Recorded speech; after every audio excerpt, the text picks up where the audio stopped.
Na Prever FM, você começa o dia bem informado. 7h43, voltamos com o primeiro jornal e nós estamos homenageando nas saídas dos breaks aqui do primeiro jornal. Hoje, o Luiz Fernando Veríssimo, grande Luiz Fernando Veríssimo, falecido na última sexta-feira, com as frases do Luiz Fernando Veríssimo, né, Ellen? E essa, que está no nosso telão agora, diz o seguinte: vivemos cercados pelas nossas alternativas, pelo que podíamos ter sido.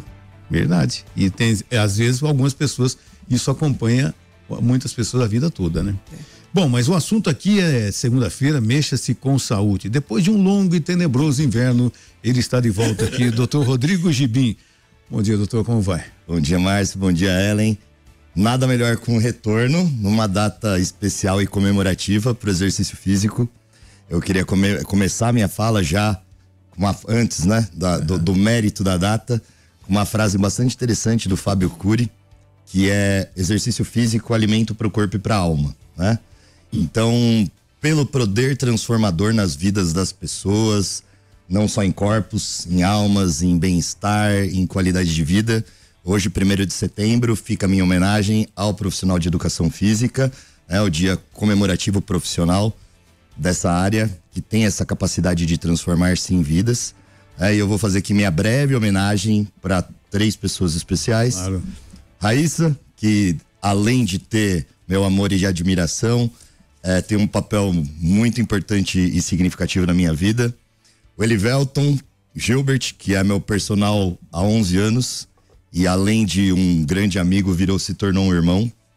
E meu supervisor do pós-doutorado, que é Emanuel Ciolac, da Faculdade de Ciências do Departamento de Educação Física da Unesp de Bauru, pela grande paciência e flexibilização que tem comigo nessa questão de tempo, de divisão de atividades aí. Mas esse pós-doutorado vai sair, eu garanto. Que legal, né? E assim, com certeza um profissional muda a vida das pessoas, né? Literalmente, né?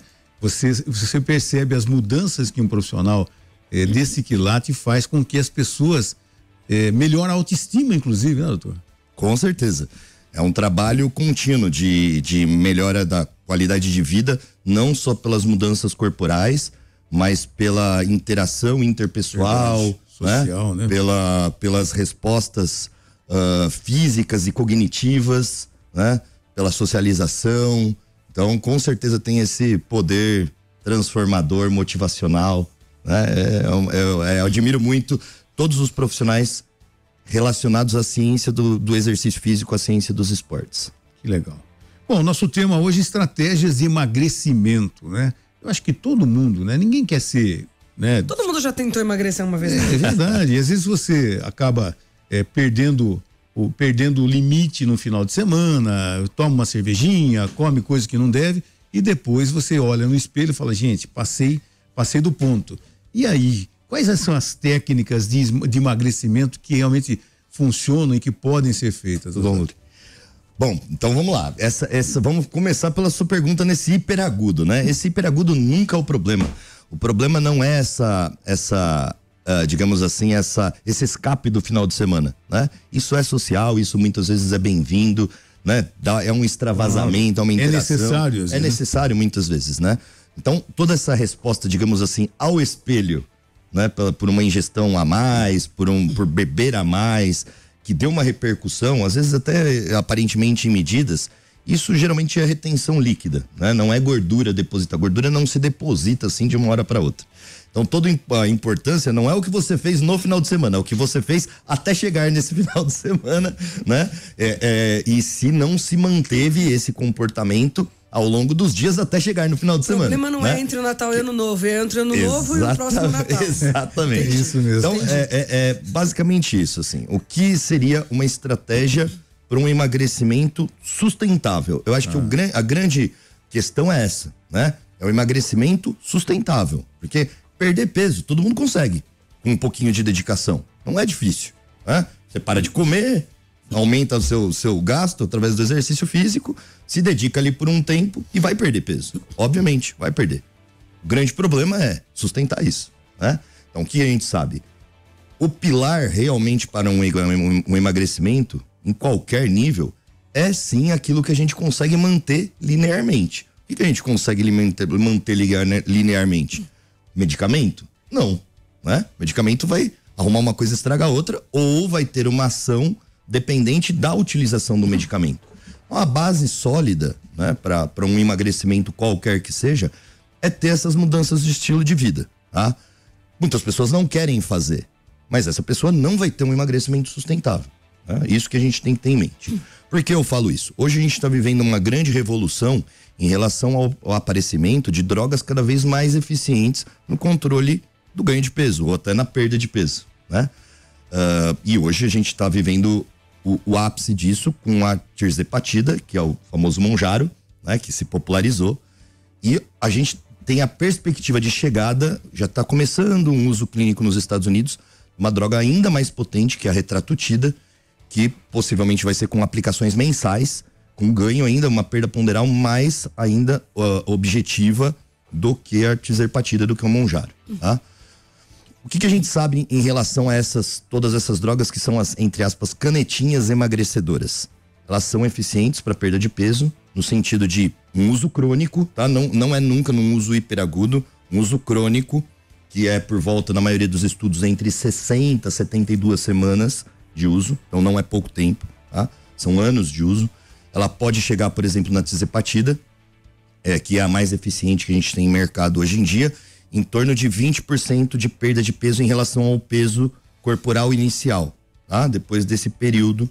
E isso, com o Mounjaro, com a tirzepatida, não preciso bater a dose máxima para chegar em perdas de peso. São perdas menores, mas com doses menores eu consigo ter uma perda de peso efetiva. Qual é o grande problema dessa medicação? Além do custo. Do custo eu já vou citar.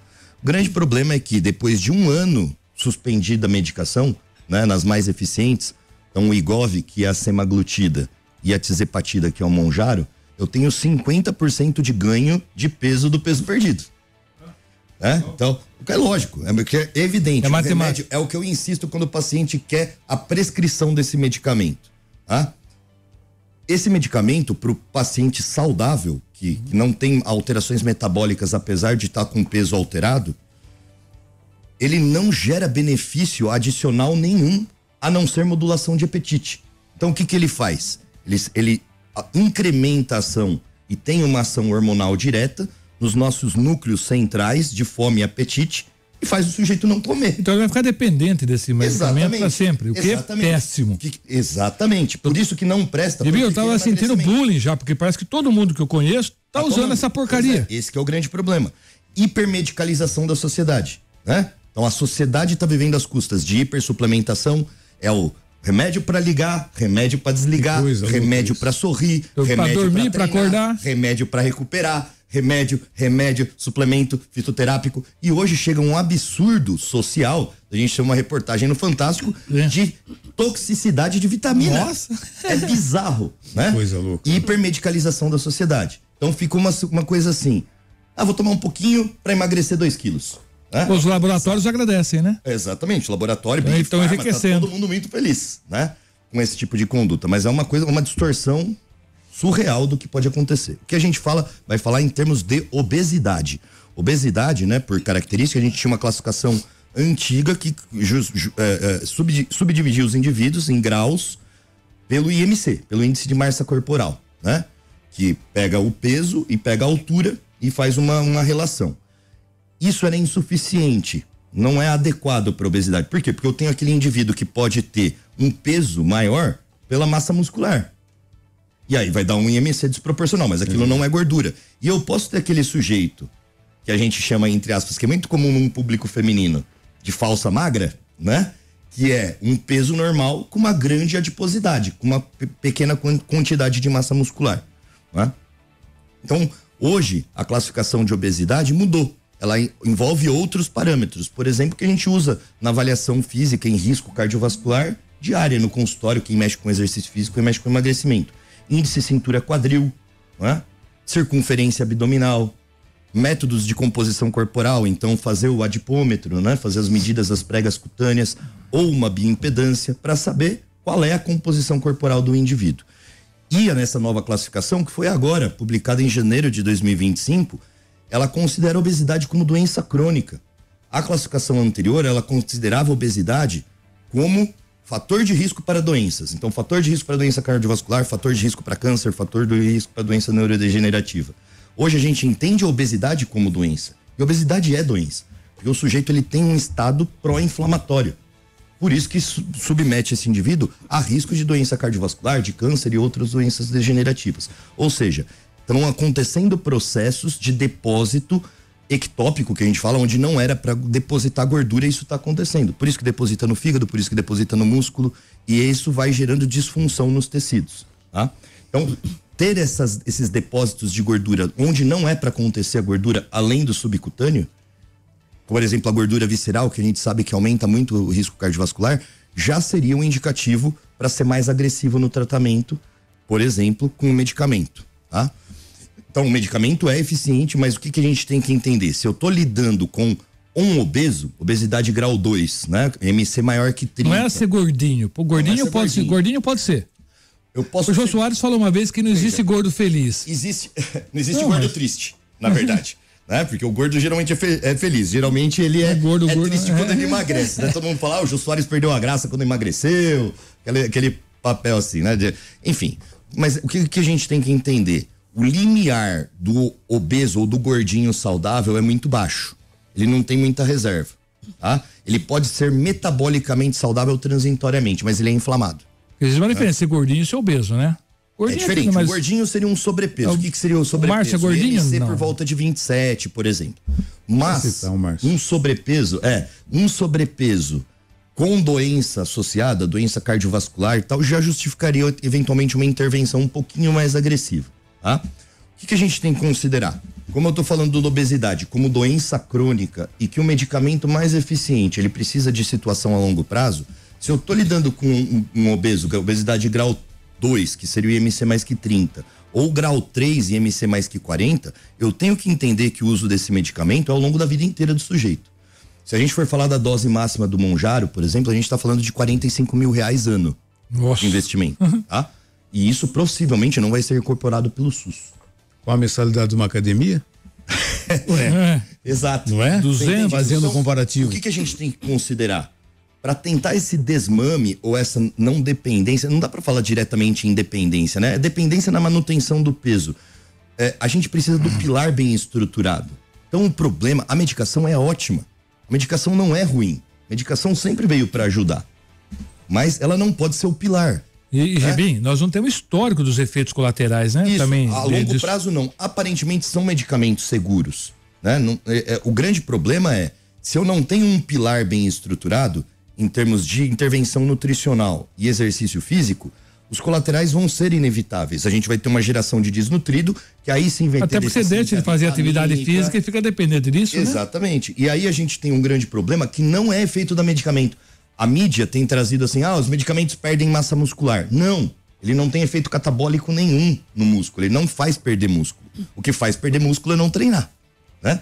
Eu tenho um colega também profissional de educação física, muito científico, chama Douglas, tava dando aula comigo agora no último evento no Fitness Brasil, e ele tem uma frase que é muito, muito bacana para a pessoa entender essa questão do músculo, né? Só duas coisas fazem a pessoa perder músculo: não comer, ficar em déficit calórico, e não usar. Então não tem exercício que vai perder músculo, não tem, óbvio que tem medicamentos que têm ação direta, mas basicamente é isso, é não comer e não usar. E quem duvida disso é só ficar com o braço engessado. Com um bracinho assim fininho, com outro braço normal. Perde. O desuso faz o músculo ser perdido. Agora veja, se com o uso do medicamento eu deixo a pessoa tão hipoalimentada que ela não tem treinabilidade, que eu não consigo conduzir com qualquer programa de exercício físico para essa pessoa, esse medicamento não pode ser usado, porque ela vai perder massa muscular. E eu não estou gerando saúde para ela, né? E aí volta uma situação que, um remédio vai acabar com a cirurgia bariátrica? Possivelmente não. Quando a gente fala em cirurgia bariátrica, parece algo muito agressivo, mas vamos pensar no custo. Eu tô falando de 45 mil ano de manter a medicação mais eficiente em dose máxima. A cirurgia bariátrica, no Brasil, o custo privado dela, ela tem em média de 30 a 40 mil reais. Só que a gente tem uma vantagem no Brasil, que é um procedimento coberto pelo SUS e é um procedimento incorporado pela Agência Nacional de Saúde Suplementar. Então, o convênio é obrigado a autorizar na indicação boa, né? Não tem como não autorizar. Qual é o grande problema da cirurgia bariátrica? O acesso. Então, menos de 1% da população, por preconceito, enfim, que teria indicação, não chega à cirurgia bariátrica. E o meu ponto de vista, isso a gente não tem dados reais, mas o meu ponto de vista, qual é o grande problema de reganho de peso pós-cirurgia bariátrica? Não ter o pós-cirúrgico adequado. Quer dizer, esse paciente, ele tem todo um preparo multidisciplinar para chegar até a cirurgia, psicológico, nutricional, né, com um profissional de educação física, e depois ele fica perdido no mundo. Abandonado depois. Porque falta o nutricionista na rede básica, porque falta o profissional de educação física na rede básica. E acontece muito isso, né? Que é a nossa conversa. Mas todo mundo vai ter acesso ao personal? Não. Mas a educação física não é área da saúde? Por que não estar na rede básica e fazer esse pós-condução, né? Então, a gente pensa nessa situação do custo e em durabilidade. Em 10 anos, a chance de reganho de peso, né, enquanto é 50% em um ano pós-suspensão do medicamento, em 10 anos acontece 30% de reganho de peso com a cirurgia bariátrica. Então os resultados são muito mais sustentáveis, tá? E o benefício metabólico também é mais sustentável, porque como faz um desvio de trânsito, também tem alterações hormonais. Então o sujeito que tinha um colesterol muito alto, que tinha uma glicemia muito alta, que tinha uma sensibilidade, até inclusive alterações hormonais, isso é muito reparado e sustentável com a cirurgia bariátrica. Então quando bem indicada, ela não é ruim. Mas obviamente também, como qualquer intervenção em emagrecimento, a base é exercício físico e dieta, né? Doutor, pra gente encerrar agora, não é coincidência, né? O morador dos Estados Unidos sempre, né, quer dizer, a grande maioria obesa, até com obesidade mórbida, tal. Não é coincidência que o brasileiro passou a ser obeso também. Perfeito. E não é coincidência que os laboratórios vieram com as canetinhas, né, para todos os gostos e não para todos os bolsos, né?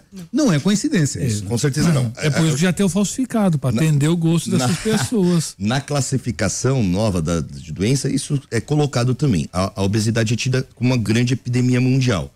Hoje a gente está falando em mais dados de 2022 da Organização Mundial de Saúde, mais de 1 bilhão de pessoas obesas no mundo. 1 bilhão. 1 bilhão. 1 bilhão. 1 bilhão. Se a gente for parar para pegar a população... 5 vezes a população do Brasil. Isso. Se a gente for pegar nível Brasil, essa estatística, isso é crescente, tá? Se a gente for pegar de 75 para cá, aumentou 75% a prevalência de obesidade na população norte-americana e no Brasil. No Brasil, a gente fala hoje com peso adequado em menos de 20% da população, tá? Tem um grande percentual em sobrepeso, mas a gente tem mais de 25% da população classificada como obesidade. Então, o que a gente vê? Que sim, os países desenvolvidos por isso que é a complexidade da obesidade. A obesidade, a gente precisa tirar aquele estigma de entender o obeso como o sujeito que come demais e se mexe de menos, tá? E por isso que precisa da política pública, política em saúde pública para conseguir controlar a obesidade. A gente tem uma relação direta com o ambiente urbano, que a gente vai chamar de fatores obesogênicos. Um ambiente urbano, então, por exemplo, vamos considerar a cidade de Botucatu. Qual é seu acesso ao sacolão e qual é seu acesso ao Burger King e ao McDonald's? Qual é a propaganda do sacolão e qual é a propaganda do Burger King e do McDonald's? Ou da horta comunitária. Exato, ou da horta comunitária. Então, a questão do acesso, da agilidade, do expresso para comida saudável, né? Das políticas públicas até de controle governamental. Quando que começou a ficar feio fumar? Né? Quando foi proibido na balada, quando foi proibido no restaurante, quando eu tive lei estadual, quando eu tive um controle dessas propagandas na mídia, entre para o mundo de Marlboro, Hollywood e tal. Quando deixou de ser bonito, deixou de ser evidente num processo midiático, isso começou a ter resposta social. Hoje é feio fumar, né? Hoje não é tão prevalente quanto já foi. Agora, o McDonald's está fazendo propaganda. E o que acontece? Se implica num impacto em saúde, porque tem, por exemplo, o Mac Dia Feliz para o controle do câncer. Só que a obesidade é fator de risco para o câncer. E a proporção de junk food, alimentos ultraprocessados, enfim, aumenta o risco de obesidade, né? Então, a ideia da educação continuada, de políticas públicas, de melhorar a acessibilidade. Por exemplo, a gente tem um dado bastante interessante que a qualidade da calçada no município impacta na obesidade. Calçada ruim limita a pessoa a andar. Não vai querer andar porque eu posso me machucar. Qualidade do transporte público impacta na obesidade, porque a tendência da pessoa é ter o carro individual. E ela limita seu trânsito para o transporte público, que teria, por exemplo, uma caminhada, alguma coisa até chegar ao transporte público. Então a gente sabe que sim, é muito mais prevalente nos países desenvolvidos ainda, mas com prevalência crescente em países em desenvolvimento, inclusive orientais. A China está atingindo bons níveis de obesidade agora. Que coisa. Então são crescentes, por isso que é tido como uma epidemia mundial e que precisa de vários braços de intervenção. Importante, né, Gibi, é tentar criar um hábito na criança, né? Porque fala, meu filho não come verdura, não come legumes. Perfeito. Tal. O que você coloca na mesa na hora do almoço? Exatamente. Você vai comer o que tiver. E outra não é coisa, ele que compra, né? Eu digo mais, hoje a gente tem dados bem concretos disso, né? Que pais obesos têm grande chance de ter filhos obesos, né? Que é o tal do ambiente obesogênico domiciliar. E pais que não fazem exercício físico não estimulam a prática. Eu tinha um amigo que era obeso, até o pudo dele era obeso. Quer dizer, todo mundo na geralmente casa. Geralmente é o cachorro, o gato. Todo mundo na casa fica obeso. Né? Então precisa ter. Mas o que precisa chegar é essa ideia de uma conscientização populacional que não é normal, que pode ser mudado. Né? Tem que ter esse processo educacional, mas eu preciso garantir um acesso ao alimento saudável, uma praticidade ao alimento saudável. Porque é muito fácil pegar lá um saco de biscoito e dar para criança. A concorrência é muito grande. A concorrência é muito grande. O valor, né? Então, políticas de incentivo. Facilidade, inclusive. Facilidade de acesso. É mais fácil fazer um miojo do que fazer uma comida saudável. É muito tênue que tem de intervenção, se a gente for parar para pensar, por exemplo, em relação aos ultraprocessados, né? O que tem hoje? Tem lá um selo, alto teor de gordura, alto teor de açúcares. É muito tênue, o cara nem olha lá, ele vai comprar porque é chocolate, que ele tá ali, tá fácil. Pouco ligando tá na que cara do gol, lá. Né? Exato. E isso é fácil, né? Agora, enquanto isso, a gente vê o quê? Fruta da estação, o preço sobe. Então, é o acesso ao alimento saudável. Poderia ser o inverso, né? Exato. Doutor Rodrigo Gibim, muito obrigado mais uma vez pela aula hoje. Hoje nós estamos tendo boas entrevistas, Sim, né? sempre, Márcio, não é hoje não, sempre. Especialmente hoje. Muito obrigado e até a semana que vem, viu, doutor? Eu que agradeço a atenção de todos e mais uma vez, meus parabéns a todos os profissionais de educação física, grandes amigos, grandes professores, que usufruam muito do seu dia hoje através dessa modificação, dessa capacidade de modificação de vida das pessoas em todas as faixas etárias, né? Em grupos especiais também, inclusive como estratégia de emagrecimento. Parabéns. Você ouviu Primeiro Jornal Previr FM.